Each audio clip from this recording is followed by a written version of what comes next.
എൻസൈക്ലോവിങ്സിൻ്റെ പുതിയൊരു വീഡിയോയിലേക്ക് നിങ്ങൾക്ക് ഏവർക്കും സ്വാഗതം. ഈ വീഡിയോയിലൂടെ നിങ്ങളുമായി ഷെയർ ചെയ്യുന്നത് പാൻ കാർഡ് ഉള്ളവർ ശ്രദ്ധിക്കേണ്ട വളരെ പ്രധാനപ്പെട്ട അറിയിപ്പുകളാണ് ഉൾപ്പെടുത്തിയിട്ടുള്ളത്. നമ്മുടെ വീഡിയോസ് ആദ്യമായി കാണുന്ന സുഹൃത്തുക്കളാണെങ്കിൽ ആദ്യമേ തന്നെ ചാനലൊന്ന് സബ്സ്ക്രൈബ് ചെയ്യുക. അപ്പോൾ നമുക്ക് വിശദാംശങ്ങളിലേക്ക് കടക്കാം. രാജ്യത്ത് 78 കോടിയോളം ജനങ്ങൾക്കാണ് പാൻ കാർഡ് ഉള്ളത്.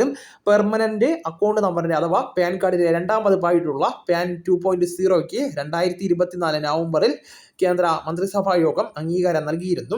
രാജ്യത്തെ സാമ്പത്തിക ഇടപാടുകളിൽ ഏറ്റവും ആവശ്യമായി വരുന്ന ഒന്നാണ് പാൻ കാർഡ്. അതുകൊണ്ടാണ് 78 കോടിയോളം പാൻ കാർഡുകൾ രാജ്യത്തുള്ളത്. 50,000 രൂപയ്ക്ക് മുകളിൽ നിക്ഷേപം നടത്തുമ്പോൾ ബാങ്കുകളിൽ പാൻ കാർഡ് വിവരങ്ങൾ ചേർക്കേണ്ടതാണ്. 50,000 രൂപയ്ക്ക് മുകളിലുള്ള ഡ്രാഫ്റ്റ് നിക്ഷേപിക്കുമ്പോഴും ക്രെഡിറ്റ് കാർഡിനോ മ്യൂച്വൽ ഫണ്ട് പോലുള്ള നിക്ഷേപ പദ്ധതികൾ ആരംഭിക്കുമ്പോഴും 1,00,000 മുകളിൽ വില വരുന്ന ആസ്തികളുടെ ഇടപാട് നടത്തുമ്പോഴുമെല്ലാം തന്നെ പാൻ കാർഡ് നിർബന്ധമാണ്.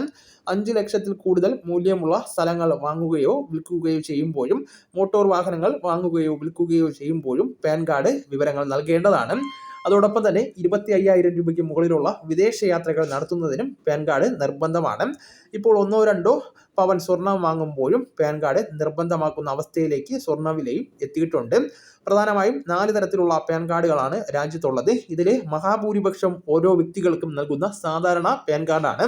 അത് കഴിഞ്ഞാൽ രാജ്യത്തെ കമ്പനികൾക്കും സ്ഥാപനങ്ങൾക്കും നൽകുന്ന പാൻ കാർഡുകളാണ് രണ്ടാമത്തേത്. മൂന്നാമത്തേത് വിദേശ പൗരന്മാർക്ക് നൽകുന്ന പാൻ കാർഡാണ്. നാലാമത്തേത് വിദേശ കമ്പനികൾക്ക് നൽകുന്ന പാൻ കാർഡാണ്.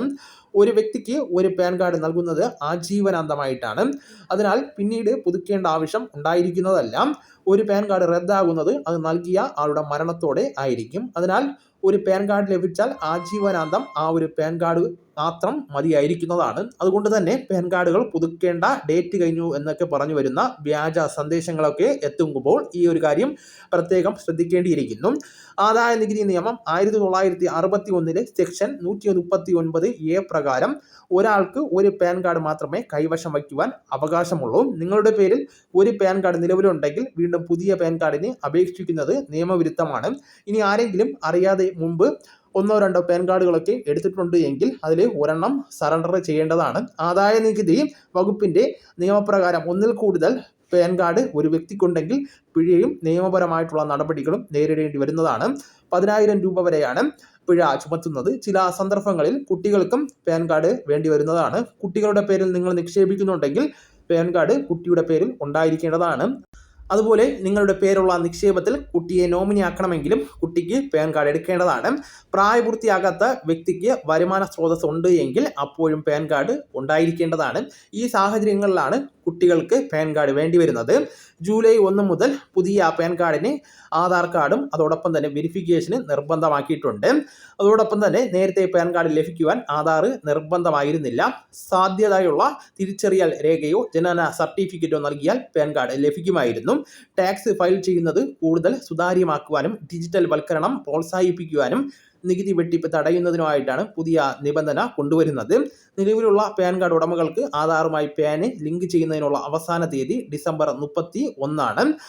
ആധാറുമായി ബന്ധിപ്പിക്കാത്ത പാൻ കാർഡുകൾ അടുത്ത വർഷം മുതൽ പ്രവർത്തനരഹിതമാകുന്നതാണ്. വ്യാജ പാൻ കാർഡുകളുടെ വ്യാപനം തടയുവാൻ ലക്ഷ്യമിട്ടാണ് പാൻ കാർഡിനെ ആധാറുമായി ബന്ധിപ്പിക്കണമെന്നുള്ള വ്യവസ്ഥ കൊണ്ടുവന്നത്.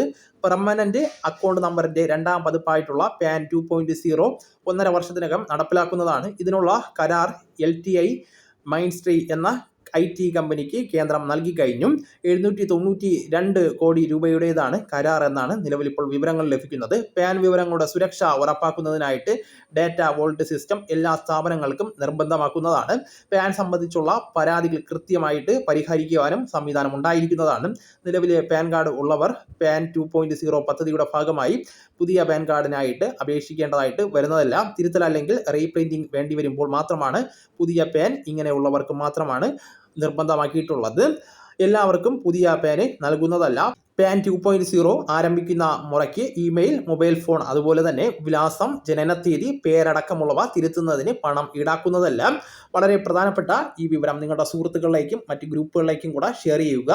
നമുക്ക് തുടർന്നും വിജ്ഞാനപരമായിട്ടുള്ള മറ്റ് വീഡിയോസും ആനുകാലിക വിവരങ്ങളുമായിട്ട് വീണ്ടും കാണാം. അതുവരെ ഗുഡ് ബൈ.